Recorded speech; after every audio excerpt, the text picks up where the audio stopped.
कथेला सुरुवात करायच्या अगोदर गुरुपौर्णिमेच्या तुम्हा सर्वांना माझ्याकडून आणि माझ्या परिवारांकडून खूप खूप शुभेच्छा. गुरुपौर्णिमा विशेष कथा. गुरुच्या चरणी अर्पण. सह्याद्रीच्या उंच डोंगरामध्ये वसलेला सिद्धाश्रम संपूर्ण परदेशात पवित्र स्थान म्हणून ओळखला जात होता. पहाटच्या शांत वातावरणात वेदमंत्राचा गंभीर नाद घुमत होता. मंदिरातील घंटानाद, पक्ष्याचा मधुर किलबिलाट आणि धुपाच्या सुगंधाने आश्रमाचा प्रत्येक कोपरा भक्तिमय झाला होता. उद्या गुरुपौर्णिमा असल्यामुळे आश्रमात दुसरीच लगबग सुरू होती. दूर दूरच्या गावातून, शहरातून आणि अगदी राजवाड्यातूनही हजारो भक्त गुरुदर्शनासाठी येत होते. कोणी सोन्याचे दागिने घेऊन आले होते, कोणी रेशमी वस्त्रे, कोणी चांदीचे ताटे, तर कोणी महागड्या भेटवस्तू. प्रत्येकाच्या मनात एकच भावना होती, सद्गुरूच्या चरणी आपली गुरुदक्षिणा अर्पण करायची. या आश्रमापासून साधारण 10 कोसावर असलेल्या एका छोट्याशा गावात गोपाल नावाचा 15 वर्षाचा मुलगा आपल्या आईसोबत राहत होता. त्याच्या वडिलाचे निधन तो लहान असतानाच झाले होते. आई दिवसभर दुसऱ्यांच्या शेतात मजुरी करून दोघांचं पोट भरत होती. गरिबी इतकी होती की अनेकदा रात्री दोघांनी अर्धपोटी झोपावे लागायचं. पण आईने गोपालला कधीही खोटं बोलायला, दुसऱ्याच्या मत्सर करायला किंवा मेहनतीपासून दूर राहायला शिकवलं नव्हतं. ती नेहमी म्हणायची, बाळा, धन हरवलं तर पुन्हा मिळू शकतं, पण संस्कार हरवले तर आयुष्य रिकामं होतं आणि संस्कार देणारा खरा गुरु हा देवापेक्षाही श्रेष्ठ असतो. आईचे शब्द गोपालच्या मनावर खोलवर कोरले गेले होते. गावात आलेल्या प्रत्येक साधू संताला तो नम्रपणे वाकून नमस्कार करायचा. कोणालाही पाणी हवं असलं तर धावत जाऊन आणायचा. वृद्धांना रस्ता ओलांडायला मदत करायचा. त्याच्या मनात सेवाभाव होता, पण एक इच्छा मात्र रोज त्याला अस्वस्थ करायची. एकदा तरी सिद्धाश्रमात जाऊन सद्गुरू आनंदगिरी महाराजांचं दर्शन घ्यावं. गुरुपौर्णिमेच्या आदल्या दिवशी गावभर एक चर्चा होती की यंदा महाराजांच्या दर्शनासाठी लाखो भक्त येणार आहेत. हे ऐकताच गोपालच्या मनातही आशेचा एक किरण जागा झाला. संध्याकाळी तो आईजवळ गेला आणि म्हणाला, आई, मला उद्या गुरुदर्शनाला जायचं आहे. आईने त्याच्याकडे प्रेमानं पाहिलं, पण तिच्या चेहऱ्यावर चिंता स्पष्ट दिसत होती. घरात एक धान्य नव्हता. गुरुदक्षिणा म्हणून काय द्यायचं हा प्रश्न तिला सतवत होता. रात्रभर विचार करून तिने मातीच्या एका जुन्या भांड्याला लपवून ठेवलेली शेवटची मुठभर तांदळाची शिदोरी बाहेर काढली. हेच त्यांच्या पुढच्या दिवसाचं अन्न होतं. पण आईने ती एका स्वच्छ कपड्यात बांधली आणि गोपालच्या हातात देत म्हणाली, बाळा, गुरूंना वस्तूची किंमत नसते, भावनेची किंमत असते. माझ्याकडून हीच गुरुदक्षिणा म्हणून त्यांच्या चरणी ठेव. गोपालच्या डोळ्यात अश्रू दाटून आले. त्याला माहिती होतं की हे तांदूळ दिल्यावर घरी खायला काहीच उरणार नाही. तरीही त्याने आईचे चरण स्पर्श केले, तिचा आशीर्वाद घेतला आणि मनोमन निश्चय केला की आयुष्यभर गुरूंनी दाखवलेल्या मार्गावरच चालायचं. पहाट होताच तो अनवाणी पायांनी सिद्धाश्रमाच्या दिशेने निघाला. त्यांच्या हातात फक्त ती छोटीशी कापडी पिशवी होती आणि हृदयात गुरुदर्शनाची प्रचंड ओढ. पुढे त्यांच्या आयुष्यात अशी एक घटना घडणार होती जी केवळ त्याचं नशीबच बदलणार नव्हती, तर हजारो लोकांना गुरुभक्तीचा खरा अर्थ शिकवणार होती. पहाटेच्या थंडगार वाऱ्यात गोपाल शांतपणे चालत होता. त्याच्या पायात चप्पल नव्हती, अंगावर साधा फाटका सदरा होता आणि खांद्यावर आईने बांधून दिलेली छोटीशी कापडी पिशवी होती. त्या पिशवीत असलेले मुठभर तांदूळ त्याच्यासाठी केवळ धान्य नव्हते, तर आईचा त्याग, तिचा विश्वास आणि गुरूंच्या चरणी अर्पण केलेली सर्वात मोठी भावना होती. रस्ता खडकर होता. दगड, काटे आणि उन्हामुळे त्याचे पाय जखमी झाले होते, पण त्याच्या चेहऱ्यावर तक्रारीचा एकही भाव नव्हता. प्रत्येक पावलागणिक तो मनात गुरूंचे नामस्मरण करत होता. दुपारपर्यंत तो सिद्धाश्रमाच्या प्रवेशद्वाराजवळ पोहोचला. आश्रमाचं रूप पाहून तो क्षणभर स्तब्ध झाला. संपूर्ण आश्रम फुलांच्या माळांनी सजवलं होतं. मोठमोठे मंडप उभारले होते. वेदमंत्राचा गंभीर नाद वातावरणात घुमत होता. हजारो भक्त रांगेत उभे होते. प्रत्येकाच्या हातात काही ना काही मौल्यवान गुरुदक्षिणा होती. काही राजघराण्यातील लोकांनी सोन्याच्या ताटात दागिने आणले होते. काही व्यापाऱ्यांनी चांदीच्या मूर्ती अर्पण करण्याची तयारी केली होती. सर्वत्र वैभव दिसत होतं. गोपाळ रांगेत शांतपणे उभा राहिला. त्याने आपली छोटीशी पिशवी घट्ट पकडली. त्याच्या पुढे उभा असलेला एका श्रीमंत व्यापाऱ्याचं लक्ष त्याच्याकडे गेलं. त्याने गोपालच्या फाटक्या कपड्याकडे पाहिलं आणि हसत विचारलं, अरे बाळा, एवढ्या मोठ्या आश्रमात तू काय घेऊन आलास? तुझ्याकडे गुरुदक्षिणा तरी आहे का? गोपालने नम्रपणे उत्तर दिलं, हो, माझ्या आईने प्रेमाने दिलेले मुठभर तांदूळ आहेत. हे ऐकताच आजूबाजूचे काही लोक मोठ्याने हसू लागले. मूठभर तांदूळ, एवढ्या मोठ्या गुरूंना ही गुरुदक्षिणा? काहींनी त्याची खिल्ली उडवली तर काहींनी त्याला रांगेतून बाहेर जायला सांगितलं. पण गोपालच्या चेहऱ्यावर राग नव्हता. त्याने शांतपणे डोळे मिटले आणि मनात एकच प्रार्थना केली, गुरुदेव, माझी भावना स्वीकारा. वस्तू लहान आहे पण श्रद्धा मोठी आहे. तेवढ्यात आश्रमातील एका वृद्ध शिष्याने हा प्रकार पाहिला. तो हळूहळू गोपालजवळ आला. त्याने त्या मुलाच्या डोळ्यातील निरागसता आणि हातातील पिशवीकडे पाहिले. त्याला काहीतरी वेगळं जाणवलं. त्याने गोपालला प्रेमानं विचारलं, बाळा, इतक्या लांबून अनवाणी चालत आला आहेस? गोपालने हसत मान डोलावली. वृद्ध शिष्याच्या डोळ्यात करुणा दाटली. त्याने गोपालचा हात धरला आणि म्हणाला, चल माझ्यासोबत ये. हे पाहून रांगेत उभे असलेले लोक आश्चर्यचकित झाले. कारण त्या वृद्ध शिष्याला आश्रमात अत्यंत मानाचा स्थान होतं आणि तो कोणालाही सहज आत घेऊन जात नसे. गोपालला घेऊन तो थेट सद्गुरू आनंदगिरी महाराज ज्या सभामंडपात बसले होते त्या दिशेने चालू लागला. हजारो भक्तांच्या नजरा आता त्या गरीब मुलाकडे वळल्या होत्या. अनेकाच्या मनात प्रश्न होता, या साध्या मुलात असं काय आहे की गुरुजींचे सर्वात जवळचे शिष्य त्याला स्वतः आत घेऊन चालले आहेत?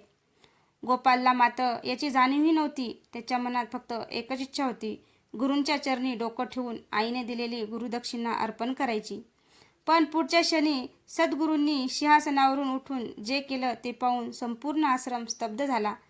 सभामंडपात हजारो भक्त शांतपणे बसले होते. मध्यभागी चंदनाच्या सुगंधाने दरवळणाऱ्या वातावरणात सद्गुरू आनंदगिरी महाराज ध्यानस्थ अवस्थेत विराजमान होते. त्यांच्या तेजस्वी चेहऱ्यावर विलक्षण शांतता होती. जणू त्यांच्या डोळ्यातूनच करुणा आणि प्रेम वाहत होते. आश्रमातील प्रत्येक शिष्य, प्रत्येक भक्त त्यांच्या दर्शनाने धन्य झाल्याची भावना मनात बाळगत होता. अशा त्या दिव्य वातावरणात वृद्ध शिष्याने गोपालला हळूच पुढे नेले. गोपालचे पाय थरथरत होते. त्यांनी आयुष्यात इतक्या मोठ्या संतांचे दर्शन कधीच घेतले नव्हते. त्याच्या हातातील छोटीशी कापडी पिशवी त्याला आता कधीच लहान वाटू लागली. आजूबाजूला सोन्याची ताट, चांदीची भांडी, रेशमी वस्त्रे आणि मौल्यवान भेटीचे ढीग पडलेले होते. त्या सर्व वैभवात आपल्या हातातील मूठभर तांदळाची गुरुदक्षिणा अर्पण करणं योग्य आहे का, हा प्रश्न त्याच्या मनात पुन्हा उभा राहिला. तो मागे फिरण्याचा विचार करू लागला. इतक्यात सद्गुरूंनी हळूहळू डोळे उघडले. त्याची नजर थेट गोपाळवर स्थिरावली. क्षणभर संपूर्ण सभामंडपात शांतता पसरली. सद्गुरू आनंदगिरी महाराज अचानक आपल्या आसनावरून उठले. हजारो भक्त आश्चर्याने त्यांच्याकडे पाहू लागले. इतक्या मोठ्या गर्दीतून ते स्वतः खाली उतरून एका साध्या मुलाकडे चालत जात होते. कोणीही याचा अर्थ लावू शकत नव्हता. गोपाल घाबरून खाली मान घालून उभा राहिला. त्याच्या डोळ्यात अश्रू तरळले. त्याला वाटलं कदाचित आपण काही चूक केली असावी. पण पुढच्या क्षणी सद्गुरूंनी त्याच्या डोक्यावर प्रेमाने हात ठेवला. त्या स्पर्शात इतकी माया होती की गोपालच्या डोळ्यातून अश्रूंचा बांध फुटला. महाराज प्रेमाने म्हणाले, बाळा, इतक्या दूरून चालत आलास. तुझे पाय रक्ताळले आहेत पण तुझ्या चेहऱ्यावर तक्रार नाही. सांग, काय आणलं आहेस माझ्यासाठी? गोपालने थरथरत्या हाताने ती छोटीशी कापडी पिशवी पुढे केली. त्याचा आवाज भरून आला होता, गुरुदेव, माझ्याकडे याच्याशिवाय काहीच नाही. आईने घरातले शेवटचे मूठभर तांदूळ बांधून दिले आहेत. तेच तुमच्या चरणी अर्पण करायला आलो आहे. ते स्वीकारलं तर माझं आयुष्य धन्य होईल. हे शब्द ऐकता सद्गुरूंच्या डोळ्यात पाणी आलं. त्यांनी अत्यंत आदराने ती पिशवी दोन्ही हातांनी स्वीकारली आणि आपल्या मस्तकाला लावली. संपूर्ण सभामंडप अवाक झालं. ज्यांनी काही वेळापूर्वी गोपालची थट्टा केली होती त्यांची मान लाजेने खाली झुकली. सद्गुरू शांत पण ठाम आवाजात म्हणाले, आज इथे अनेकांनी सोनं, चांदी आणि संपत्ती अर्पण केली आहे. पण या मुलाने जे आणलं आहे त्याची किंमत कोणत्याही धनापेक्षा मोठी आहे.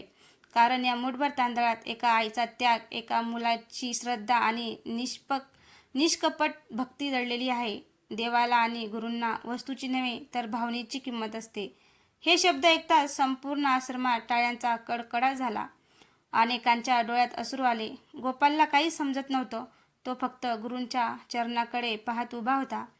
पण त्याच वेळी आश्रमाच्या मुख्य प्रवेशद्वारातून एक घोडेस्वार सैनिक धावत आला. त्याचा श्वास जोरात चालू होता. तो थेट सद्गुरूंसमोर येऊन वाकला आणि घाबरलेल्या आवाजात म्हणाला, गुरुदेव, राजावर मोठं संकट आलं आहे. राजाने ताबडतोब आपल्या दर्शनाची विनंती केली आहे.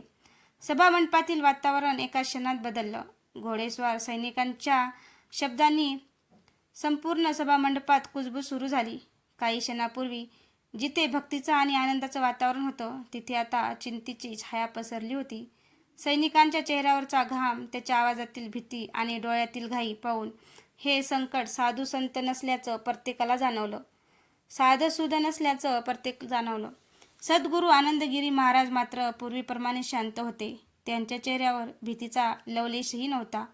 त्यांनी सैनिकाला जवळ बसायला सांगितलं, त्याला पाणी दिलं आणि शांत स्वरात विचारलं, बाळा, आधी स्वतःला सावर, आता नीट सांग काय घडलं आहे.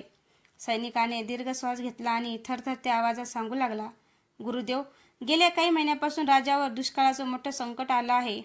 नद्या आटल्या आहेत, विहिरी कोरड्या पडल्या आहेत, शेतात उभं पीक जळून गेलं आहे, जनावर तहानेत मरत आहेत आणि गावोगावी लोक उपाशीपोटी दिवस काढत आहे. एवढंच नाही तर राजांच्या सीमेवर शत्रू सैन्यही जमा होऊ लागलं आहे. प्रजेच्या दुःखाने राजा व्याकुळ झाला आहे.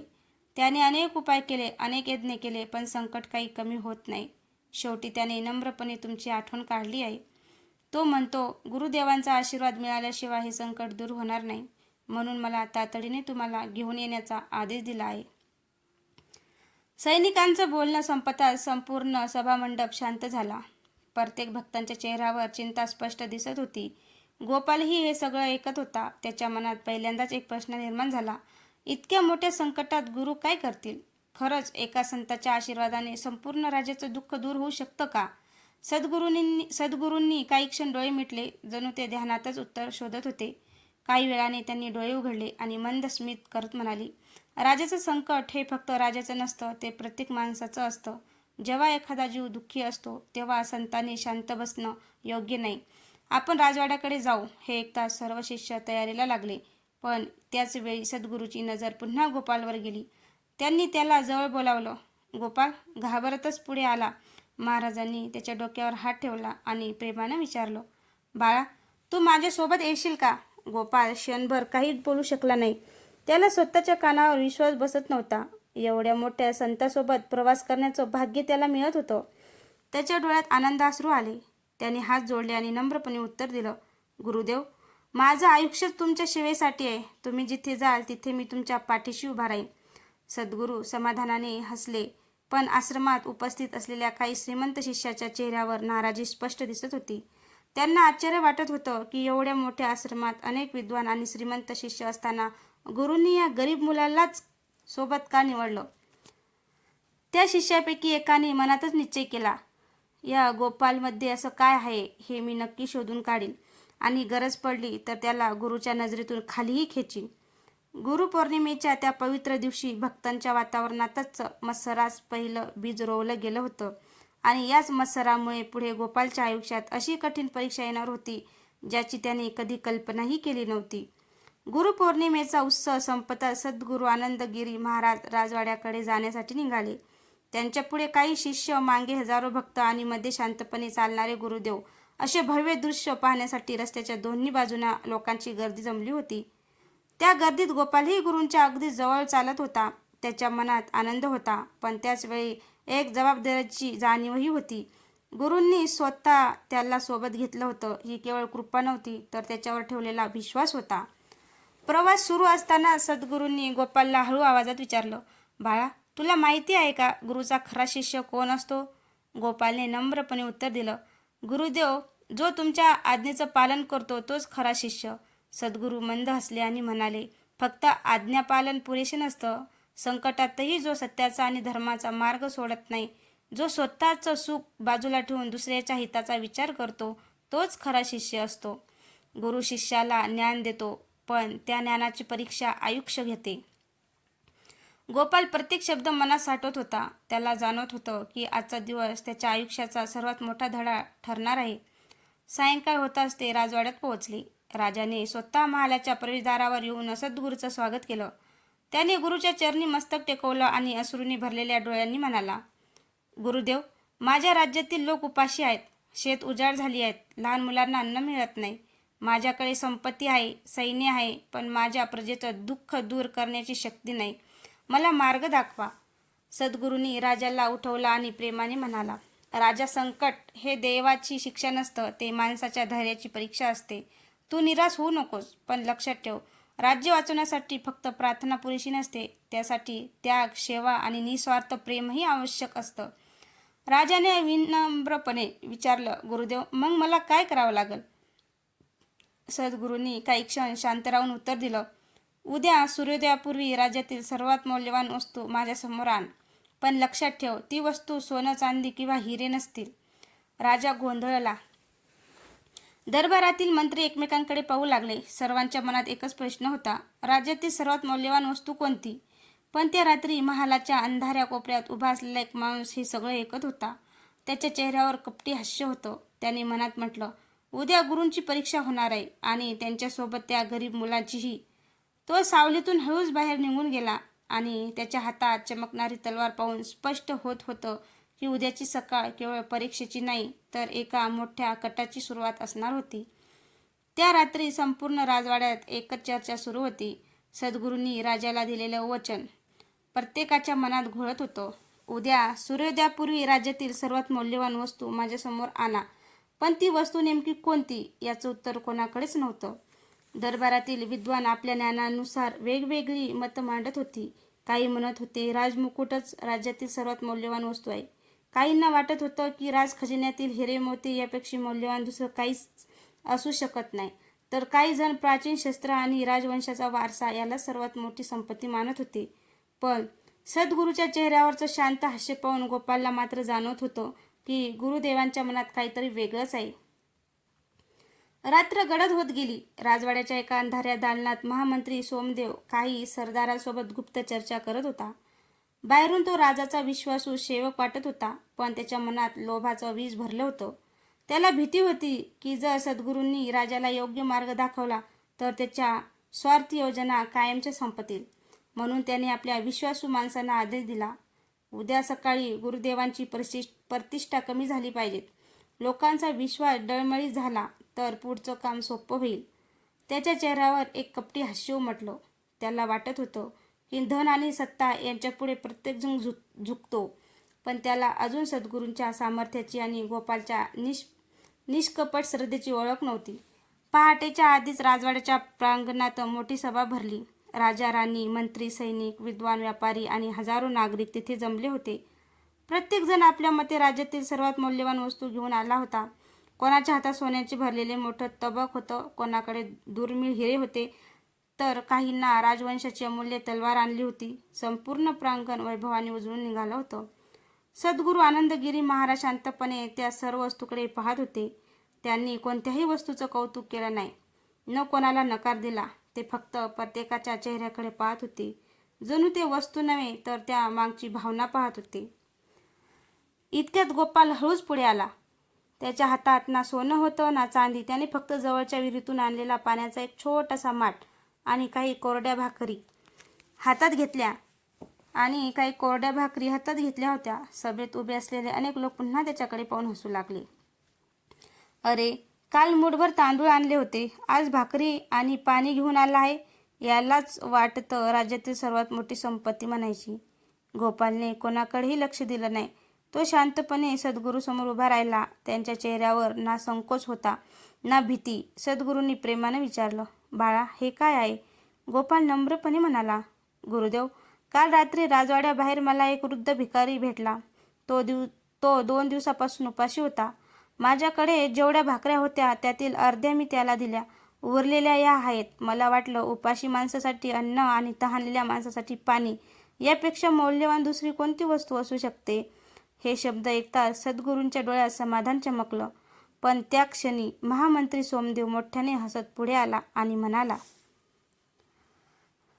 गुरुदेव, जर हाच मुलगा तुमचा सर्वात प्रिय शिष्य असेल तर मी आज त्याची अशी परीक्षा घेणार आहे की त्याची खरी पात्रता सगळ्यांसमोर उघड होईल. सभेतील सर्वांची नजर आता गोपालकडे वळली. महामंत्री सोमदेवचे शब्द ऐकताच संपूर्ण राजदरबारात कुजबूज सुरू झाली. सर्वांच्या नजरा आता गोपालवर खिळल्या होत्या. कालपर्यंत ज्याची कुणी दाखल घेत नव्हती, तो साधा गरीब मुलगा आज राजदरबाराच्या मध्यभागी उभा होता. त्याच्या चेहऱ्यावर भीती नव्हती, अहंकार नव्हता, तर फक्त गुरुवरचा अढळ विश्वास दिसत होता. सद्गुरू आनंदगिरी महाराज शांतपणे सर्व घडामोडी पाहत होते. त्यांना माहिती होतं की शिष्याचं ज्ञान पुस्तकामधून सिद्ध होत नाही, तर संकटाच्या क्षणी त्याच्या वागण्यातून सिद्ध होतं.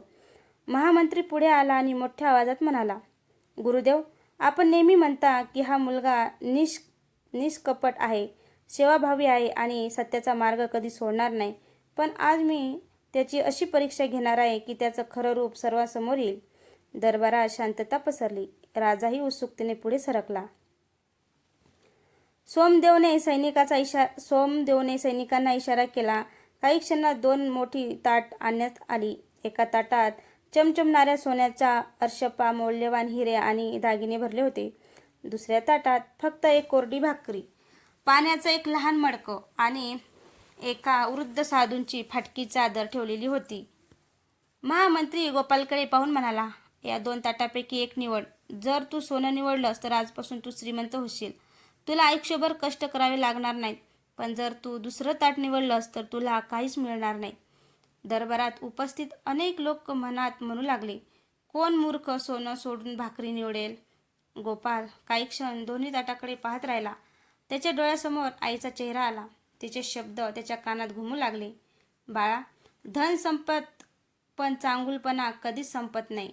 बाळा, धन संपत पण चांगुलपणा कधीच संपत नाही. तो हळूहळू पुढे गेला. त्याने सोन्याच्या ताटाकडे एकदाही हात न लावता भाकरी, पाण्याचं मडकं आणि ती जुनी चादरी उचलली. संपूर्ण दरबार अवाक झाला. महामंत्री उपासाने हसत म्हणाला, हे काय वेडेपणा आहे. तुला सोन्याची किंमत कळत नाही का. गोपाल शांत स्वरात म्हणाला, उपाशी माणसाला सोनं खाता येत नाही. तहानलेल्या माणसाला हिरे पाणी बनत नाहीत. थंडीने कुडकुडणाऱ्या वृद्धाला दागिने ऊब देत नाहीत. ज्यामुळे एखाद्याचा जीव वाचतो तीच खरी संपत्ती असते. गोपालचे शब्द ऐकून दरबारात बसलेल्या अनेकांच्या डोळ्यात पाणी आलं. सद्गुरू आनंदगिरी महाराज आनंदाने हसले. त्यांनी राजाकडे पाहून सांगितलं, राजन, आज या मुलाने संपूर्ण राजाला एक धडा शिकवला आहे. राजाची सर्वात मोठी संपत्ती खजिना नसतो, तर दयाळू आणि सेवाभावी माणसं असतात. ज्या राज्यात अशा लोकांची संख्या वाढते त्या राजावर देवाची कृपा कायम राहते. राजा सिंहासनावरून खाली उतरला. त्याने गोपाल समोर हात जोडले आणि म्हणाला, आजपासून तू माझा गुरुबंधू आहेस. तुझ्या विचारांनी मला राज्य कसं चालवायचं हे शिकवलं. पण दरबारात उभा असलेला महामंत्री सोमदेव आतून संतापाने पेटून उठला होता. त्याचा पहिला डाव फसला होता. त्याने मनातच शपथ घेतली, जोपर्यंत हा मुलगा जिवंत आहे तोपर्यंत गुरूंचा प्रभाव कमी होणार नाही. आता मला असा डाव खेळावा लागेल, त्यातून हा कधीच बाहेर पडू शकणार नाही. त्याच्या डोळ्यात सुडाची ज्वाला पेटली आणि त्या क्षणी राजवाड्याच्या बाहेरून एक सैनिक धावत आला. त्याचा श्वास जोरात चालू होता. तो घाबरलेल्या आवाजात ओरडला, महाराज, आश्रमाला आग लागली आहे. हे ऐकताच गोपाल आणि सद्गुरू दोघेही क्षणाचाही विलंब न करता आश्रमाच्या दिशेने धावू लागले. महाराज, आश्रमाला आग लागली आहे. सैनिकाचे शब्द ऐकताच राजदरबारात एकच खळबळ उडाली. राजा, राणी, मंत्री, दरबारी आणि उपस्थित हजारो लोकांच्या चेहऱ्यावर भीती स्पष्ट दिसत होती. सद्गुरू आनंदगिरी महाराज मात्र क्षणभरही घाबरलेले नाहीत. त्यांनी शांतपणे आकाशाकडे पाहिलं, डोळे मिटले आणि मनात भगवंताचा स्मरण केलं. त्यानंतर त्यांनी गोपालकडे पाहत मृदू स्वरात सांगितलं, बाळा, संकटाच्या वेळी जो स्वतःचं भान विसरतो तो कधी दुसऱ्यांना वाचवू शकत नाही. मन स्थिर ठेव, आपण आश्रमात जाऊ. क्षणाचाही विलंब न करता सर्वजण आश्रमाच्या दिशेने निघाले. रस्त्यावर धूर आकाशात पसरलेला दिसत होता. दूरवर लाल भडक ज्वाला उसळताना दिसत होत्या. जितके ते आश्रमाजवळ पोहोचत होते तितकं गोपालचं हृदय जोरात धडधडत होतं. ज्या आश्रमात त्याने पहिल्यांदा गुरुचं दर्शन घेतलं होतं तिथे त्याला आयुष्याचा अर्थ सापडला होता. तोच आश्रम आज आगीच्या विळख्यात अडकला होता. आश्रमात पोहोचल्यावर सर्वत्र धावपळ सुरू होती. शिष्य विहिरीतून पाणी आणून आग विझवण्याचा प्रयत्न करत होते. काही लोक वृद्ध साधूंना बाहेर काढत होते, तर काही गोशाळेतील जनावरांना सोडवत होते. ज्वाला इतक्या प्रचंड होत्या की मुख्य ग्रंथालयाच्या छपराने पेट घेतला होता. त्या ग्रंथालयात शेकडो वर्षे जतन केलेले वेद, उपनिषदे, पुराणे आणि ऋषींनी लिहिलेले दुर्मिळ हस्तलिखित ग्रंथ ठेवलेले होते. एक वृद्ध शिष्य रडत म्हणाला, गुरुदेव, ग्रंथालय वाचवा. आता अशक्य आहे. काही क्षणात सगळं भस्मात होईल. हे ऐकताच गोपालच्या डोळ्यात अश्रू आले. त्याने त्या ग्रंथालयाकडे पाहिलं. त्याला गुरुदेवांचे शब्द आठवले. ज्ञान हीच खरी संपत्ती आहे. क्षणाचाही विचार न करता तो धावत ग्रंथालयाच्या दिशेने निघाला. गोपाल थांब. अनेक जण ओरडले, पण तो थांबला नाही. धुराने भरलेल्या त्या इमारतीत तो आत शिरला. श्वास घेणं कठीण झालं होतं. ज्वाला चारही बाजूनी उसळत होत्या. त्याने आपल्या अंगावरील ओला उपरण तोंडावर बांधलं आणि आत जाऊन एका मागोमाग एक ग्रंथ बाहेर आणू लागला. प्रत्येक फेरीत तो जीव धोक्यात घालून अमूल्य हस्तलिखित वाचवत होता. बाहेर उभे असलेले लोक थक्क होऊन त्याच्याकडे पाहत होते. तेवढ्यात ग्रंथालयाच्या आतून एका लहान मुलीच्या रडण्याचा आवाज आला. वाचवा, वाचवा, मला वाचवा. सगळे स्तब्ध झाले. धूर इतका दाट होता की आत जाण्याची कोणाची हिंमत होत नव्हती. गोपालने क्षणभरही विचार केला नाही. त्याने हातातला शेवटचा ग्रंथ खाली ठेवला आणि त्या चिमुरडीच्या आवाजा त्या दिशेने येत होता त्या दिशेने तो पुन्हा आगीच्या ज्वालामध्ये धावत शिरला. बाहेर उभे असलेले सद्गुरू शांतपणे त्यांच्याकडे पाहत होते. त्यांच्या ओठावर एक हलकसं स्मित होतं, कारण त्यांना माहिती होतं आज गोपालची खरी गुरुदक्षिणा सुरू झाली होती. गोपाल क्षणाचाही विलंब केला नाही. बाहेर उभे असलेले लोक त्याला थांबवण्यासाठी ओरडत होते, पण त्याच्या कानापर्यंत आता कोणाचाच आवाज पोहोचत नव्हता. त्याच्या मनात फक्त या निष्पाप मुलीचा रडण्याचा आवाज घुमत होता. धुराने भरलेल्या ग्रंथालयात तो पुन्हा आत शिरला. जळणाऱ्या लाकडांचा कडाडणारा आवाज, छपरावरून पडणारे निखारे आणि दाट धुरामुळे डोळे उघडे ठेवणंही कठीण झालं होतं. तरीही तो भीतीला हात लावून सावधपणे पुढे सरकत राहिला. काही अंतरावर एका मोडकळीस आलेल्या कपाटामागे एक 7-8 वर्षाची मुलगी घाबरून बसलेली दिसली. तिच्या चेहऱ्यावर धुराचा काळपट थर चढला होता. ती सतत रडत होती आणि तिच्या हातात एक जुनी ताडपत्रीची पोथी घट्ट पकडलेली होती. गोपाल तिच्याजवळ पोहोचला. त्याने तिला शांत करत म्हटलं, घाबरू नकोस बाळा, मी आलो आहे. आता तुला काही होऊ देणार नाही. मुलींनी अश्रूंनी भरलेल्या डोळ्यांनी त्याच्याकडे पाहिलं आणि हळू आवाजात म्हणाली, दादा, ही पोथी वाचवायला मी आत आले होते. गुरुदेव म्हणाले होते, ही आपल्या आश्रमाचा अमूल्य ठेवा आहे. पण बाहेर पडण्याआधीच आग पसरली. गोपालच्या मनात त्या छोट्याशा मुलीबद्दल आदर निर्माण झाला. एवढ्या लहान वयातही तिने स्वतःच्या जीवापेक्षा ज्ञानाचा ठेवा महत्त्वाचा मानला होता. त्याने मुलीला एका हाताने उचललं, दुसऱ्या हातात ती पोथी घेतली आणि बाहेर जाण्यासाठी वळला. पण तेवढ्यात एक मोठा जळणारा लाकडी खांब त्याच्या समोर कोसळला. रस्ता पूर्णपणे बंद झाला. धुरामुळे श्वास घेणं कठीण होत होतं. मुलगी भीतीने रडू लागली. बाहेर उभे असलेले शिष्य ओरडत होते, पण आत काय घडत आहे हे कोणाला दिसत नव्हतं. गोपालने आजूबाजूला पाहिलं. भिंतीच्या एका कोपऱ्यात एक छोटी खिडकी होती. ती खूप अरुंद होती, पण त्यातून मुलीला बाहेर पाठवणं शक्य होतं. त्याने संपूर्ण ताकद लावून त्या खिडकीच्या जळालेली चौकट तोडली. बाहेर उभ्या असलेल्या शिष्याने खिडकी पाहताच हात पुढे केले. गोपालने आधी ती अमूल्य पोथी बाहेर दिली. त्यानंतर मुलीला अलगद बाहेर ढकललं. बाहेरच्या लोकांनी मुलीला सुरक्षित पकडलं. सगळ्यांनी सुटकेचा निश्वास सोडला. पण त्या क्षणी जळालेलं छप्पर मोठ्या आवाजात कोसळलं. धाडकन. क्षणभर संपूर्ण परिसर हादरला. धुराचे प्रचंड लोट बाहेर आले. गोपाल मात्र अजूनही आतच होता. बाहेर उभ्या असलेल्या प्रत्येकाच्या तोंडून एकच आवाज निघाला, गोपाल. सद्गुरू आनंदगिरी महाराजांनी शांतपणे डोळे मिटले आणि त्याच्या ओठावरून फक्त एकच शब्द बाहेर पडला, श्रद्धेची परीक्षा आता सर्वात कठीण टप्प्यावर पोहोचली आहे. ग्रंथालयात जळणारं छप्पर मोठ्या आवाजात कोसळलं आणि काही क्षणासाठी संपूर्ण परिसर धुरांच्या काळ्या ढगांनी झाकला गेला. आश्रमात उपस्थित असलेले सर्वजण श्वास रोखून त्या दिशेने पाहत होते. काही शिष्याच्या डोळ्यात अश्रू होते. राजाही अस्वस्थ झाला होता. काही वेळापूर्वी ज्याच्या धैर्याचं कौतुक केलं जात होतं, तोच गोपाल आता त्या आगीत अडकला होता. एक शिष्य धावत सद्गुरूजवळ आला आणि घाबरलेल्या स्वरात म्हणाला, गुरुदेव, आपण आम्हाला आत जाऊ द्या, गोपालला वाचवूया. सद्गुरूंनी त्याचा हात अलगद धरला आणि शांत स्वरात म्हणाले, घाईने घेतलेला निर्णय अनेकदा आणखी मोठं संकट निर्माण करतो. श्रद्धा ठेव. ज्याने दुसऱ्याचा जीव वाचवण्यासाठी स्वतःचा जीव धोक्यात घातला आहे, त्याचं रक्षण करण्याची जबाबदारी परमेश्वर स्वतः घेतो. त्यांचे शब्द ऐकून सर्वजण शांत झाले.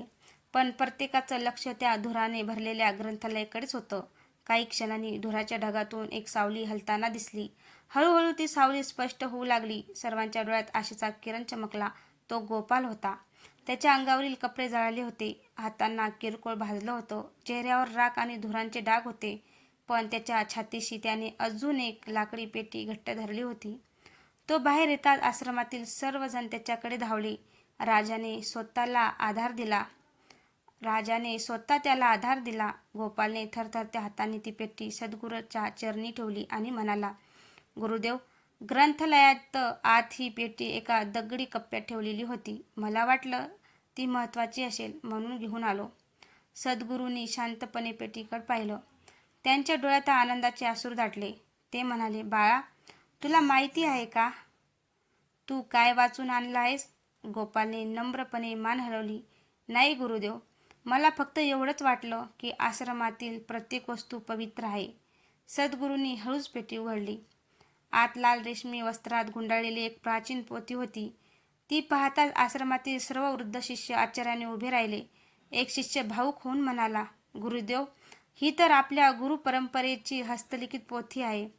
अनेक शतकापासून ती जपली गेली आहे. ही नष्ट झाली असती तर आपल्या परंपरेचा अमूल्य वारसा हरवला असता. सद्गुरूंनी ती पोथी आपल्या मस्तकाला लावली. नंतर त्यांनी गोपालकडे पाहत म्हटलं, आज तू फक्त एक पोथी वाचवली नाहीस, तर अनेक पिढ्यांचं ज्ञान, संस्कार आणि गुरु परंपरेचा दीप जिवंत ठेवला आहेस. लक्षात ठेव, गुरुभक्ती म्हणजे फक्त गुरूंना नमस्कार करणं नाही. गुरूंनी दिलेल्या ज्ञानाचं, संस्कृतीचं आणि धर्माचं रक्षण करणं हीच खरी गुरुदक्षिणा आहे. हे ऐकताच संपूर्ण आश्रमात टाळ्यांचा कडकडाट झाला.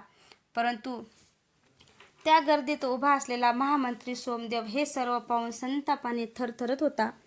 तो मनात म्हणाला, हा मुलगा प्रत्येक वेळी माझे डाव उधळून लावतो. आता अशी योजना करावी लागेल की गुरुदेवही त्याला वाचवू शकणार नाहीत.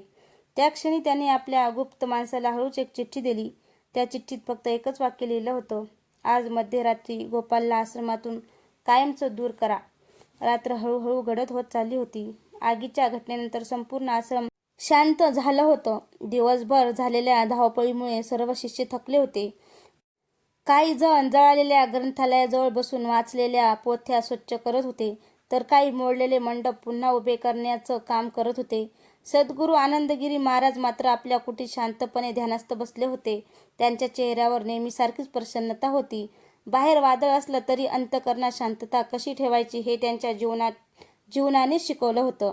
गोपालही दिवसभराच्या घटनांनी थकला होता. त्याच्या हातावर भाजल्याच्या जखमा होत्या, पण त्याला त्याची पर्वा नव्हती.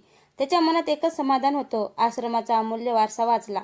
रात्री उशिरा तो आश्रमाच्या विहिरीजवळ बसला. थंड वाऱ्याची झुळूक अंगावर येत होती. त्याने आकाशाकडे पाहिलं. पौर्णिमेचा चंद्र तेजाने चमकत होता. त्या चांदण्यात त्याला आईचे शब्द आठवले, संकट कितीही मोठं असलं तरी गुरूंचा हात डोक्यावर असेल तर घाबरायचं नसतं. इतक्यात आश्रमातील एक लहान शिष्य धावत आला. त्याचा श्वास जोरात चालू होता. तो गोपालजवळ येऊन हळू आवाजात म्हणाला, दादा, गुरुदेवांनी तुला लगेच बोलावलं आहे. गोपाल क्षणाचाही विलंब न करता गुरुदेवांच्या कुटीकडे निघाला. कुटीत प्रवेश करताच त्याने नम्रपणे चरण स्पर्श केला. सद्गुरूंनी त्याला जवळ बसवलं. काही क्षण दोघांमध्ये शांतता होती. नंतर गुरुदेव म्हणाले, बाळा, आज तू मोठं कार्य केलंस, पण लक्षात ठेव, ज्याच्याकडे प्रकाश असतो त्याच्याकडे सावलीही लागते. तुझ्या आयुष्यात आता अशा परीक्षा येतील ज्या तुझ्या धैर्याची, श्रद्धेची आणि सत्यनिष्ठी कसोटी पाहतील. गोपाल शांतपणे ऐकत होता. गुरुदेव, तो म्हणाला, माझ्याकडे ना सामर्थ्य आहे ना विद्या. मी या परीक्षांना कसा सामोरं जाईल? सद्गुरू मंद हसले. तुझं सर्वात मोठं सामर्थ्य म्हणजे तुझा निष्कपट विश्वास. ज्याच्या मनात अहंकार नसतो त्याला परमेश्वर कधीच एकटं सोडत नाही. इतक्यात आश्रमाच्या मागच्या बाजूने कुत्र्याचं जोरजोरात भुकणं सुरू झालं. एक शिष्य धावत कुटीत आला. गुरुदेव, काही अनोळखी माणसं आश्रमाच्या मागच्या जंगलात लपली आहेत. त्यांच्या हातात शस्त्र दिसत आहेत. सद्गुरूंनी क्षणभर डोळे मिटले. जणू त्यांना हे आधीच माहिती होतं. ते शांतपणे उठले आणि गोपालकडे पाहत म्हणाले, बाळा, आजपासून तुझी खरी परीक्षा सुरू होते. पण लक्षात ठेव, रागाने जिंकलेला माणूस काही काळासाठी जिंकतो, प्रेमाने जिंकलेला माणूस कायमचा बदलतो. गोपालने गुरुदेवाच्या चरणी मस्तक ठेवलं. बाहेर पौर्णिमेचा चंद्र आकाशात तेजाने चमकत होता आणि आश्रमाच्या मागील दाट जंगलात काळ्या कपड्यातील काही सावल्या हळूहळू आश्रमाच्या दिशेने पुढे सरकत होत्या. रात्रीची वेळ होती. पौर्णिमेचा चंद्र आकाशात पूर्ण तेजाने चमकत होता. त्याचा चांदणे संपूर्ण सिद्धाश्रमावर पसरलं होतं. मंद वारा वाहत होता, पण त्या वाऱ्यात आज एक विचित्र अस्वस्थता होती. आश्रमाच्या मागील जंगलात पानाची सळसळ होत होती. जणू अंधार स्वतः काहीतरी गुपित लपवून बसला होता. आश्रमातील बहुतेक शिष्य झोपलेले होते, पण सद्गुरू आनंदगिरी महाराज जागे होते. त्यांच्या चेहऱ्यावर चिंता नव्हती, उलट त्याच्या डोळ्यात एक विलक्षण धैर्य होतं. जणू जे घडणार होतं त्यांची त्यांना आधीच जाणीव होती. गोपाल गुरुदेवांच्या कुटीबाहेर शांतपणे बसला होता. त्याच्या मनात अनेक प्रश्न होते. जंगलात कोण आहे? ते आश्रमावर हल्ला का करणार आहेत? गुरुदेव इतके शांत कसे आहेत? पण त्याने एकही प्रश्न विचारला नाही, कारण त्याला माहिती होतं, योग्य वेळ आली की गुरुदेव स्वतः उत्तर देतील. इतक्यात आश्रमाच्या मागच्या दरवाजाजवळ घोड्यांच्या टापांचा मंद आवाज ऐकू आला. काही क्षणात काळे कपडे घातलेले 6-7 माणसं सावधपणे आश्रमात शिरले. त्याच्या चेहऱ्यावर कापडी मुखवटे होते आणि हातात तलवारी चमकत होत्या. ते सरळ त्या कुटीकडे जाऊ लागले, जिथे वाचवलेल्या प्राचीन पोथ्या ठेवण्यात आल्या होत्या. त्यातील एक जण कुजबुजला, महामंत्र्याची आज्ञा स्पष्ट आहे, पोथ्या नष्ट करा. गुरूंचं ज्ञानच नसेल तर लोकांचा विश्वासही संपेल. हे शब्द गोपालच्या कानावर पडले. क्षणभर त्याच्या अंगावर शहारे आले. त्याला आता समजलं होतं की हल्ला आश्रमावर नसून ज्ञानावर आहे. त्याने कोणताही विचार न करता मंदिरातील मोठी घंटा जोरात वाजवली. टन टन टन. मध्यरात्री अचानक घुमलेल्या त्या घटनानादाने संपूर्ण आश्रम जागा झाला. सर्व शिष्य धावत बाहेर आले. मुखवटाधारी माणसाची योजना फसली. ते पळून जाण्याचा प्रयत्न करू लागले, पण त्यांच्यातील एकाने संतापाने मशाल उचलली आणि पुन्हा ग्रंथालयाच्या दिशेने फेकली. मशाल हवेतून फिरत सरळ वाळलेल्या लाकडावर पडली. क्षणात पुन्हा धूर उठू लागला. गोपाल धावत त्या दिशेने गेला आणि स्वतःच्या हातांनी ती मशाल बाजूला फेकून दिली. त्याच्या हाताला पुन्हा भाजलं, पण त्याने आगीला पसरू दिलं नाही. तेवढ्यात राजाचे सैनिकही आश्रमात पोहोचले. मुखवटाधारी माणसं चारही बाजूने घेरली गेली. 5 जण पकडले गेले, पण त्यांचा प्रमुख अंधाराचा फायदा घेऊन जंगलात पळून गेला. सैनिकांनी पकडलेल्या एका माणसाचा मुखवटा काढला. तो आश्रमातील कोणताही चोर नव्हता. तो राजदरबारातील महामंत्री सोमदेवाचा खास अंगरक्षक होता. राजा हे पाहून हादरला. सगळ्यांच्या नजरा आता महामंत्री सोमदेवाकडे वळल्या. त्याच्या कपाळावर घामाचे थेंब चमकत होते. सद्गुरू आनंदगिरी महाराज शांतपणे त्याच्याकडे पाहत म्हणाले, सत्य कितीही काळ लपवलं तरी ते एक दिवस स्वतःचा मार्ग शोधतच. आज फक्त पडदा उघडला आहे, अजून संपूर्ण सत्य बाहेर यायचं आहे. हे ऐकताच सोमदेवाच्या चेहऱ्याचा रंग उडाला, कारण गुरुदेवांना त्याच्या अजून एका भयानक रहस्याची माहिती होती. आश्रमाच्या प्रांगणात एक विलक्षण शांतता पसरली होती.